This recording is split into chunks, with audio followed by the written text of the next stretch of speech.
Здравейте! Вие сте с епизод, не знам кой на влога, ще го има като надписче. Това не трябваше да е епизод на влога. Това, честно казано, трябваше да е кратка историка, която е забавна и ми се случи в неделя. Но просто се оказа, че дори краткия разказ е малко по-дълъг, а аз съм още достатъчно възмутен, за да набивам. Затова реших от вертикално за стори да го запиша хоризонтално за YouTube и за цял епизод. Така, да започнем с предисторията. За тези от вас, които не знаят, аз по принцип съм преподавател в няколко университета. Водя различни предмети, най-основно в магистърски програми, като всички предмети са свързани с киберсигурност, нърдски неща, които са достатъчно технични и често не са много интересни за хората. Искам да отворя една скоба и да сложа едно, така, да обясня нещо. Не съм лош преподавател. Не обичам да си късам студентите. Самия аз съм бил студент и знам колко е гадно някой се заяжда с вас. Затова винаги, абсолютно винаги давам възможност на студентите ми да си изкарат оценката по време на текущия контрол. Поне в университетите, в които съм преподавал и позволяват това.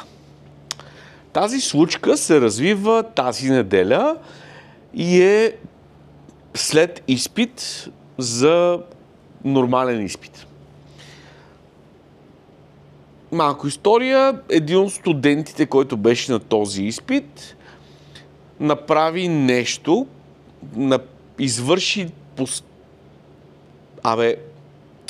това, което направи, беше недостойно, беше нечестно и под нечестно разбирам, липсваше му грам, частица чест в поведението. И аз реших, че няма да му позволя да завърши с текущ контрол и ще го оставя на изпита. Не ще го скъсам, не ще го оставя, няма да му дам, няма да опиша оценка, ще му пиша двойка автоматично. Това, което направих, реших да го оставя да се яви на изпит. Каква е постъпката му, няма да обяснявам, ще стане твърде дълго. Но приемете, че съм в пълното си право този човек да не го допусна да завърши. Просто защото... Да. Няма да влизам в подробности. Както и да е. Изпита свършва. Какво се случва на изпита няма да е в страни от тази история. Но това е една друга забавна история. Няма значение. При което младежа, излизайки, го видях как пише нещо на телефона си, тогава не обърнах никакво внимание. Излизаме от залата в 4:40 в неделя, след обяд. Аз съм изморен, на мен ми е неделя, аз трябва да почивам, въпреки това съм дошъл да водя изпит. Изпитвал съм 4 човека, скъсал съм половината. Като цяло не е особено щастлив ден. При което излизайки от залата и заключвайки залата, по стълбите към мене се приближават една госпожа, малко по-дребна от мен, но значително по-възрастна, и един господин, малко по-дребен от мен и значително по-възрастен, които тръгват към мене с думите: "Вие ли сте Станислав Атанасов?" "Да." Ние сме родителите на младежа. Същия младеж, който е написал нещо и излезе последен с мене, след като ми отправи критики за държанието ми. Това е друга история. Окей, добре, вие сте родителите му. През главата ми в този момент преминава: защо по дяволите майка му и баща му са тука? Окей, най-вероятно нещо искат от мене. При което майка му започва с: той сина ми, той е добро момче и вие сега сте го скъсали, защото е преписал. Не, госпожо, не съм го скъсал, защото е преписал. Това, което направи сина ви, беше съвсем различно нещо. Аз не късам, защото преписват. Дори напротив, казал съм им, че по време на текущия контрол могат да работят групово. Могат да работят индивидуално, групово, могат всички заедно да работят върху проблема. Нямам проблем с това, че е преписал. Не, вие сте го скъсали, защото той е единственият, който сте хванал да преписва. Госпожо, не е така. Проблема с сина ви е съвсем различен. Освен това, аз много добре знам кой от кого е преписал, защото си личи. Както обичам да казвам, аз мога съм тъп, ма съм глупав. Ама не, вие сега си го връщате на него, защото само него сте го хванали да преписва. Не бе, госпожо, разберете, няма значение. Това продължава около 8 минути обясняване как аз съм скъсал сина и се заяждам с него, защото съм го хванал да преписва. В този момент решава да се обади бащата на съответния младеж, който през това време стои на 4 метра зад тях и гледа пода и пристъпва нервно от крак на крак. Само искам да кажа, че това се развива във ВУЗ, висше учебно заведение. Човека е бакалавър, магистър, 2 година. При което баща му е такъв, той като се прибра, той каза какво е станало и аз го накарах да седне и да реши всичките задачи, които сте му дали, 10 задачи, той ги реши, само там с изключение на 3-та задача, заради паролата, където пак се обади на колега. Да, разбирам, господине, супер, няма проблем, но текущия контрол приключи. Той не може да мъни с текущ контрол. Ама аз сега съжалявам защо го накарах да реши задачите, защото вие дори не сте ги погледнали. Аз и да ги погледна тези задачи, това е приключило за мене. Аз няма да го оценя на текущ контрол. Има шанс за изпит. Ето, той излиза от този изпит. Мога да ви кажа, че не го взе, защото писа по тема, която няма нищо общо с зададената тема. Да не успя да го вземе. Можете да предположите, предполагам. Ама вие сега, защо така не искате да видите задачите, които е решил? Не, господин, аз ще ги видя. И ги видя, нямат никакво значение, защото това е текущ контрол. То оставя на изпит. Трябва да си вземе изпита.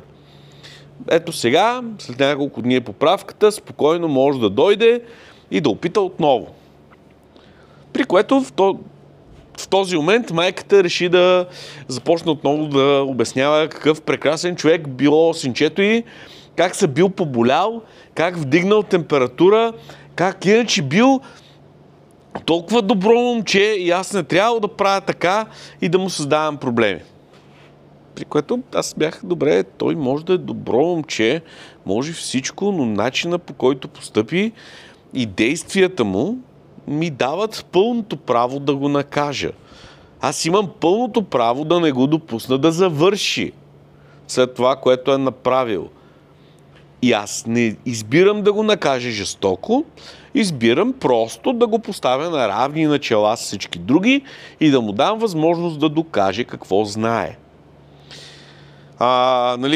Имаше 15 минути обяснение от майката какво добро момче е, как се бил разболял от нерви и от мъка, как аз не съм проявявал снизхождение към него, как така не можело, защото той много ме бил уважавал и моето мнение било много важно за него. Моето мнение за него в момента, това е нещо, което не казах и вие го разваляте, но това е един друг въпрос. При което бащата се опита отново да ми обяснява как го бил карал да учи, как бил хванал нова работа, как закъснявал, ма винаги ми идва в часовете. Отново казвам, младежът стои на 3 крачки зад тях и гледа пода и не обелва думичка.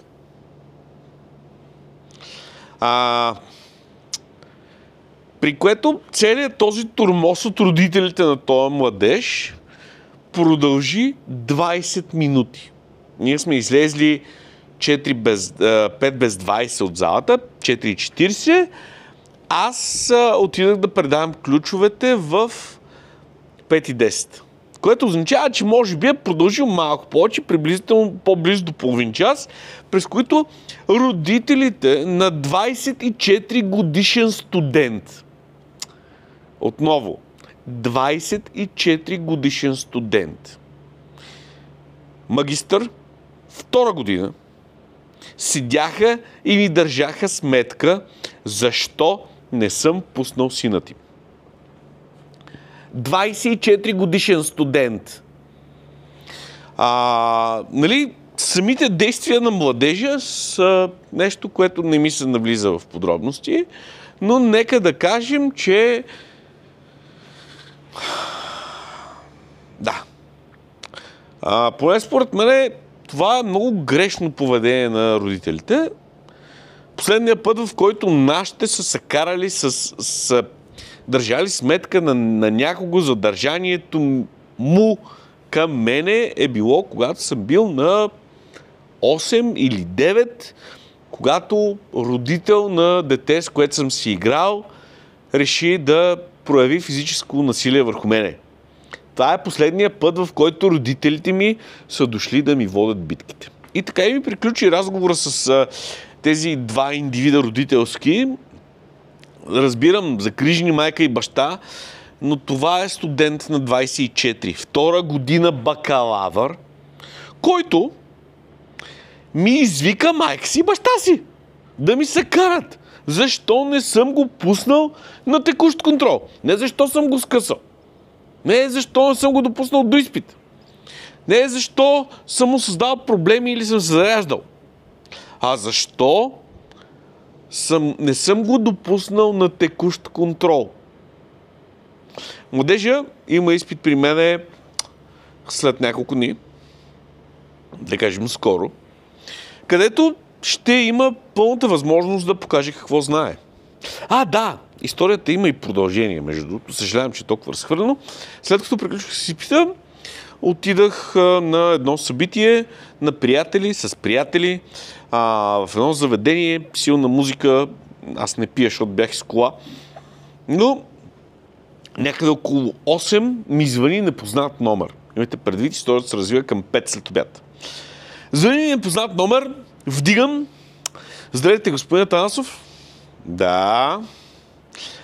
Аз съм Еди кой си, бащата на Еди кой си. Младежа. И съответно баща му. Ние сега разгледахме нещата и въпроса, по който е писал сина ми, го няма. Как така го няма? Е така, въпроса, по който е писал сина ми, го няма. Окей. Сега ще погледна, възможно е стана някаква грешка, при което си отварям презентациите, защото към този момент на съответния университет Moodle беше паднал и гледам, че темата съм разглеждал, дори в коя презентация съм разглеждал, звъня на човека, съжалявам, но темата е в презентация 10. Тя цялата тема е на тази тема. Не знам вие какво сте гледали. Ние в момента гледаме и презентация 10 я няма в Moodle. Окей, презентация 10 може да няма в Moodle. Ще погледна, може да съм я закачил, може да съм я заключил, може да е станала някаква грешка. Сега ще погледна.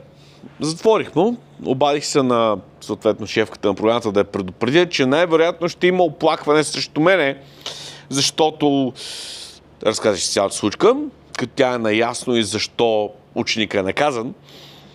Защо ученикът е изпратен на изпит, не е наказан. Той дори не е наказан, той е изпратен на шибан изпит.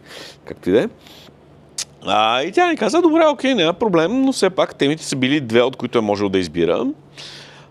Той е писал по едната, другата има ли е качена в слайдовете? Викам, да, другата има качена в слайдовете. Окей, прекрасно, значи не е като да не е имал избор, той просто е харесал тази тема, писал е по нея, явно не е знаел какво да пише, е писал глупости. Няма проблем. При което малко след това бащата на младежа ми звъни отново. Това е вече 9:30, около час и половина след първите ни два разговора. Тя темата няма. Вие не можете така да се държите с сина ми. Тя темата не е качена. Към господине, първо, че темите бяха две, той си избра да пише по тази. Другата има в слайдовете. И второ, мога да ви кажа, че за мен този проблем е приключен. 9:30 е. Аз не съм вкъщи, нямам желание да си говоря с вас и за мен този въпрос е приключен. Сина ви има следващ шанс, който и двамата знаем кога е и ще го очаквам. Даже съм направил отстъпки, тъй като изпита по принцип започва от 6 след обяд, от 6 вечерта и знам, че сина ви е на работа, да го изчакам докато дойде до 7 и нещо и да му дам абсолютно същото време, което давам на всички останали, си напишат темата. Имайте предвид, че за мен това е приключено. Целият ми рант е за това, защото това си е рант, че родители на 24 годишен младеж дойдоха в университета да ми се карат. На мене да ми се карат. Защо? Не защо съм скъсал сина им. Не, няма такова нещо. Защо не съм го пуснал на текущ контрол? Моля ви се, мили родители, не знам колко от вас гледат такива неща. Но имате ли си на идея колко е вредно това ваше поведение за младежта? Искам да запазя добрия тон. Наистина искам да запазя добрия тон и да не обясня какво мисля за родителите и още повече какво смятам, че е младежа. Защото има шанс те да го видят и наистина не искам да ги нагрубявам по начина, по който мога да ги нагрубя. Не за друго, а защото това поведение направо унищожава един човек. Не знам какви са им отношенията вкъщи, не знам колко затворен е, колко асоциален е младежа, но имайте предвид, че аз в живота си съм минал през немалко трудности.